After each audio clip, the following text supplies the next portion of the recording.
this video, I am going to show you how to shoot HDR video with any DSLR or mirrorless camera.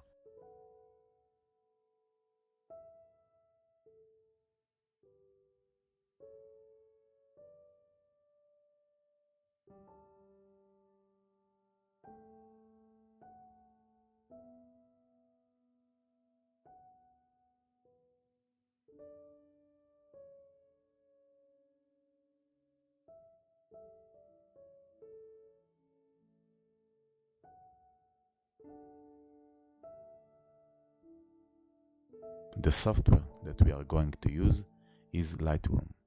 We import to Lightroom the video that we shot. In Library tab, Saved Preset, we choose HDR preset that we like. Last part, press File, Export, choose the location, video format H.264, set quality to maximum and export. That's it.